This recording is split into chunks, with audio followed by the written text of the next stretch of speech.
Today my topic is about operating system. तो operating system में क्या होता है? मीन्स टू से कि जब आपका कंप्यूटर लोड हो रहा होता है तो इट मीन्स के जो आपका लैपटॉप या कंप्यूटर है वो प्रोसेसिंग में टाइम ले रहा है, तो ऑपरेटिंग सिस्टम उसको कोई ना कोई इंस्ट्रक्शंस पास कर रहा है। इंस्ट्रक्शंस पास करने के बाद जो हमारे पास ग्राफिकल यूज़र इंटरफेस आता है, मीन्स टू से कि ये जो पिक्टोरियल वे आता है, उसके बाद जो है हमारा ऑपरेटिंग सिस्टम जो है, इससे पता चलता है कि हमारा ऑपरेटिंग सिस्टम काम कर रहा है। ठीक है, नेक्स्ट हम लोग इसके ओवरव्यू में जाते हैं। तो इसके ओवरव्यू में ये है कि जो कंप्यूटर सिस्टम है उसमें काफ़ी रिसोर्सेज होते हैं, काफ़ी नहीं सिर्फ दो। मीन्स टू से कि हार्डवेयर और सॉफ्टवेयर जो कि वेल नोन है।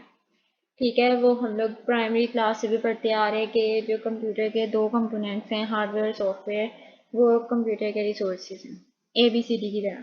ठीक है, ABCD से अब हमें बाहर निकलना है। तो अब इसमें जो है ये विच में भी रिक्वायर अ कंप्लीट टास्क, जो कि एक पर्टिकुलर टास्क जो है वो परफॉर्म करता है कंप्यूटर के अंदर रहकर।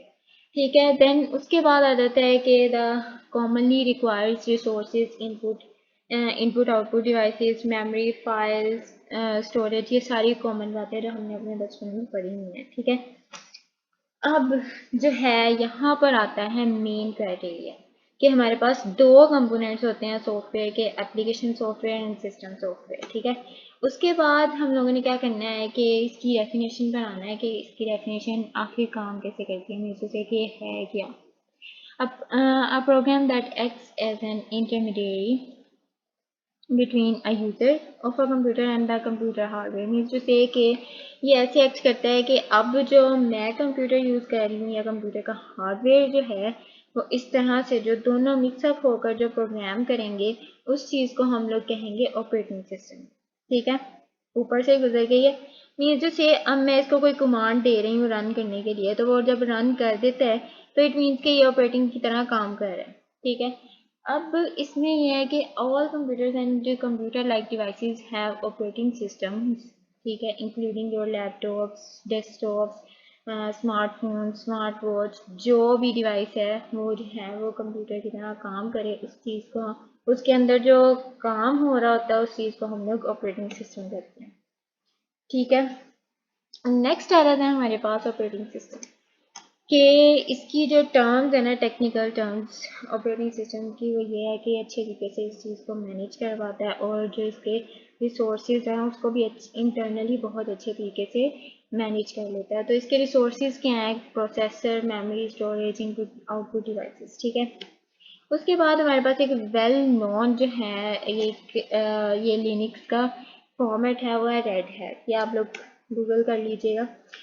अब हम इसके की पॉइंट्स पर आते हैं। तो इसके दो की पॉइंट्स हैं, एब्स्ट्रैक्ट मशीन और है रिसोर्सेज मैनेजर। ठीक है, एब्स्ट्रैक्ट मशीन जो है वो जो भी इसके अंदर कोडिंग या प्रोग्राम या जो भी कुछ हो रहा है कॉम्प्लेक्स जो है, उस चीज़ को हाइड कर देता है, हमें जस्ट पिक्टोरियल वे दिखाता है। कि जैसे अब मैं यहाँ पर मैंने ये माइक्रोसॉफ्ट खोला हुआ है, इसका इसमें जो भी कलर्स और जो भी पैटर्न्स, जो भी वर्ड्स और जो भी कुछ नज़र आ रहा है, ये मेरे पास एक इंटरफेस है। नेक्स्ट लाइन में वो यही बात कह रहा है कि provides a common application program interface, जो कि यही चीज़ है कि एप्लीकेशन प्रोग्राम इंटरफेस जो है, मीन्स से कि अब हम लोगों ने कंप्यूटर में डिफरेंट आइकॉन्स होते हैं, दिस पीसी, ये वो, और मीन्स से कि लाइक ड्राइव्स हो गई हमारे पास, ड्राइव डी, सी और ई, ये जो सारी ड्राइव्स हैं ये हमारे पास एक इंटरफेस जनरेट करती हैं। तो अब हम लोगों ने ये जो है एप्लीकेशन और सर्विसेज ये हमें प्रोवाइड करता है। नेक्स्ट आ जाता है हमारे पास रिसोर्स मैनेजर। रिसोर्स मैनेजर में क्या होता है कि रिसोर्स मैनेजर में हमारे पास एक कंट्रोल एक्सेस होता है जो कि शेयर्ड रिसोर्सेज होते हैं। शेयर्ड रिसोर्सेज कौन कौन से हैं? CPU, memory, disk, network and etcetera. ठीक है, allows for global policies to be implemented, means to say कि सभी को ये प्रोवाइड करता है कि ये पॉलिसीज जो हैं इम्प्लीमेंट होती हैं। ठीक है, उसके बाद हमारे पास ये एक एब्स्ट्रैक्ट सिस्टम का जो है ये फॉर्मेट आ जाता है कि फर्स्ट ऑफ ऑल हमारे पास एप्लीकेशन है, उसको हम लोगों ने एग्जीक्यूट करवाया। एग्जीक्यूट करवाने के बाद जो है हमारे पास इंस्ट्रक्शन जो हैं ऑपरेटिंग सिस्टम में आ गई। ऑपरेटिंग सिस्टम से वो वर्क करती हुई सीपीयू में, मेमोरी में, वो वीडियो कार्ड, नेटवर्क, जो भी हमने उसको कमांड दिया वो उसमें जाकर रन हो जाएगी। ठीक है, इसको जो है हम लोग एज ए सिस्टम कॉल भी कर सकते हैं कि हम लोगों ने एक सिस्टम कॉल जनरेट की है, उसने आगे से जाके इंस्ट्रक्शन जो है ऑपरेटिंग सिस्टम में दी, जिसमें उसने जाके एग्जीक्यूट होना, उसने एग्जीक्यूट होकर वापस हमने इंटरफेस में आ गई और यूज़र को दिखा दिया कि हाँ तुमने ये रन करवाया था और इसकी नेक्स्ट एप्लीकेशन जो है वो ये। नेक्स्ट आ जाते हैं हमारे पास के सिस्टम कॉल्स में हमारे पास 4 कंपोनेंट्स या 4 से ज़्यादा भी कंपोनेंट्स आ सकते हैं। रीड, ओपन, राइट, एम के डी आई आर। एम के डी आई आर जो है हमारे पास एक मेक डायरेक्टरी होती है, शुरू से कि किसी भी ड्राइव में हमारे पास कोई फाइल स्टोर है या कोई फोल्डर स्टोर है तो वो सभी चीज़ें निकाल कर दिखा दी गई, एक्सटेंशंस भी स्टोर हैं वो सभी चीज़ें। खैर हम लोग back to the point, operating system में आती हैं इंस्ट्रक्शंस आने के बाद वो देखती हैं कि डिवाइस मैनेजमेंट में जाना है, प्रोटेक्शन में जाना है, फाइल सिस्टम में जाना है, नेटवर्क कम्युनिकेशन में आना है, प्रोसेस मैनेजमेंट में आना है या सिक्योरिटी में आना है। ठीक है, ये सभी चीज़ें जो हैं ये ऑपरेटिंग सिस्टम में होती हैं। देन एग्जीक्यूट होकर जो है हमारे पास आ गई सीपीयू में, मेमोरी में, वीडियो कार्ड और ये सभी चीज़ें होंगी। ठीक है, प्रिंटर ने अगर उसने प्रिंटर की कमांड दिया तो प्रिंटर में प्रिंट होकर वापस चले रहेगी और प्रिंट कर देगी। नेक्स्ट जो है हमारे पास आ जाता है कि कंप्यूटर सिस्टम में जो हम है हमारे पास ये स्ट्रक्चरल जो है इसका वे ये है कि हमारे पास हार्डवेयर आ जाता है जिसमें कि हमारे पास काफ़ी चीज़ें आ जाती हैं, like provide the basic computing resources, CPU, memory, input output devices. Operating system this is the वाहिद के controls and coordinates use of hardware among various applications and users, जैसे कि मैंने पहले बताया था। अब यहाँ पर आ जाता है कि application programs defines the ways in which the system resources are used to solve computing problems of their users. ठीक है, इसमें आ गया word processors, compilers, web browsers, databases और वीडियो गेम्स। ठीक है, यूजर्स में हम लोग जैसे हम लोग हैं, अब मैं ये कंप्यूटर ऑपरेट कर रही हूँ, इस कर्सर को मूव कर रही हूँ तो इट मीन्स कि मैं यूज़र हूँ एंड देन जो इसमें हो रहा है वो मेरा ऑपरेटिंग सिस्टम इसको रन करके एग्जीक्यूट करके मुझे बता रहा है। ठीक है, अब नेक्स्ट इसमें आ जाते हैं 4 कंपोनेंट्स होते हैं। ठीक है, 4 कंपोनेंट्स में हम लोगों ने क्या किया कि हम लोगों ने एक कीबोर्ड अटैच किया जो कि हमारा आ गया कंप्यूटर हार्डवेयर में। वो जो इंस्ट्रक्शंस होंगी वो ऑपरेटिंग सिस्टम में जनरेट करेगा, देन उसके बाद हो जाएगा सिस्टम एंड एप्लीकेशन प्रोग्राम में कि कमांड हमारे पास जो मैंने माउस अटैच किया था वो माउस अटैच हो गया है कि नहीं। फिर उसके बाद वो क्या करेगा कि यूज़र 1 के पास जाएगा, यूज़र 2 के पास जाएगा, यूज़र 3 के पास जाएगा और यूज़र एन तक जाता जाएगा। ठीक है, जो भी उसका काम होगा वो इनडायरेक्टली परफॉर्म करता रहेगा। ठीक है, अब जो है नेक्स्ट हम लोग आते हैं कि first of all basic concept जो है हमारा ऑपरेटिंग सिस्टम का वो ये है कि जब हम लोगों ने hard disk, RAM and processor, these 3 components are very important in operating system कि जब हम लोगों ने कोई इंस्ट्रक्शन पास करवाई है, कोई इंफॉर्मेशन पास करवाई है, फर्स्ट ऑफ ऑल वो हार्ड डिस्क में जाएगा, देन मेमोरी में जाएगा। ठीक है, एंड देन प्रोसेसर में शिफ्ट होगा। ठीक है, उससे जो है ये हमारी इंस्ट्रक्शन जो हैं वो रन होती रहेंगी with in a millisecond और नैनो सेकेंड। ठीक है, नेक्स्ट आ जाते हैं हमारी एनाटॉमी क्या है सीपीयू की।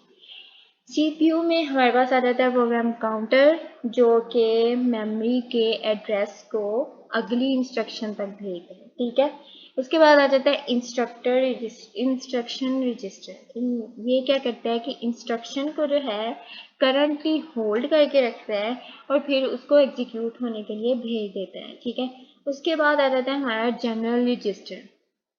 जनरल रजिस्टर क्या करता है कि जो हमारे पास इंस्ट्रक्शन आई है या कोई वैल्यू या फिर कोई वेरिएबल उसको टेम्परेरीली उसको क्या करता है कि वेरिएबल को होल्ड करता है और टेम्परेरी रिजल्ट उसके शो कर देता है। ठीक है, उसके बाद हमारे पास आ जाता है अर्थमेटिक एंड लॉजिक। ठीक है, अर्थमेटिक एंड लॉजिक पता है मैथमेटिकल फंक्शंस परफॉर्म करता है, जैसे कि प्लस हो गया, माइनस हो गया या फिर मल्टीप्लाई हो गया, उस चीज़ को मतलब कि अर्थमेटिकली सॉल्व करके तो हमें दिखा देता है। ठीक है, नेक्स्ट आ जाता है हमारे पास स्टैक पॉइंटर। स्टैक पॉइंटर में क्या होता है कि जैसे हम लोगों ने प्रोग्रामिंग में पढ़ा हुआ है कि एक इंस्ट्रक्शन हमारे स्टैक में आई, वो आकर मतलब कि स्टोर हो गई, जैसे ही उसका काम खत्म हुआ वो अब हमारे स्टैक से बाहर निकल गई। ठीक है, अब ये क्या करता है कि holds memory address of a stack with a frame for each active procedure parameters and local variables. वही बात होगी जो मैंने कहा है। अब इसके बाद आ जाता है कि processor status word.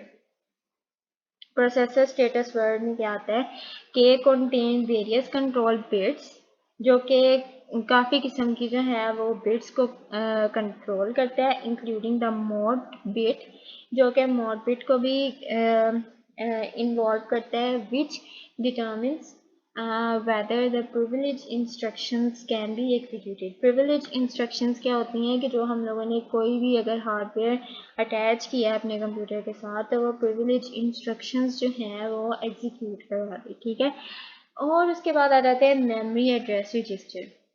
Means to say कि जो हमारे पास एड्रेस होता है मेमोरी में वो लोड हो जाता है या स्टोर हो जाता है। ठीक है, उसके बाद आ जाता है memory data register. Memory data register में क्या आता है कि मेमोरी में जो जो भी इंस्ट्रक्शन आएगी वो लोड होगी और उसके बाद वो लोड होगी या फिर स्टोर होगी। ठीक है, नेक्स्ट आ जाता है हमारे पास दो व्यूज जो कि हैं, एक यूजर व्यू और एक सिस्टम व्यू।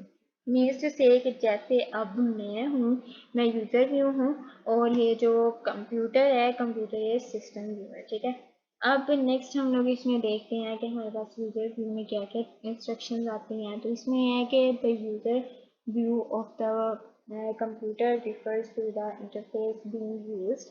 ठीक है, उसके बाद आ जाता है सच systems are designed for one user to monopolize its resources to maximize the work that the user is performing। कि इस चीज़ को इस तरह से डिज़ाइन किया जाता है कि जो मोनोपोलाइज करे हमारे रिसोर्सेज को और मैक्सिमाइज करे हमारा जो भी हमने काम यूज़र से करवाना है। ठीक है, उसके बाद आ जाता है कि in these cases the operating system is designed mostly for ease of use. मतलब कि इसको इसलिए डिज़ाइन किया गया है कि ताकि हमें इसको यूज़ करने में आसानी हो, with some attention paid to performance, जो कि हम लोग इसमें कोई भी तवज्जो दें, and none paid resources utilization, और नॉन पेड रिसोर्सेज यूटिलाइज होते हैं। और ऑपरेटिंग सिस्टम में सिस्टम ये क्या काम करता है कि can be viewed as a resource allocator, मतलब कि इसको देखा जा सकता है कि रिसोर्स एलोकेटर। ठीक है, और उसके बाद आ जाता है कि a computer system consist of many resources, hardware and software, जो कि अच्छे तरीके से मैनेज भी हो सकते हैं और एफिशिएंटली वर्क भी कर सकते हैं। The operating system acts as the manager of the resources, decides between conflicting requests। Means to say कि अब हमारे पास कोई रिक्वेस्ट आई है, हम लोग क्या करेंगे कि उस चीज़ को फ़ौरन से फ़ौरन उसको एग्जीक्यूट करवाते रहेंगे। So that was my topic. Any questions? Tell me, comment me below.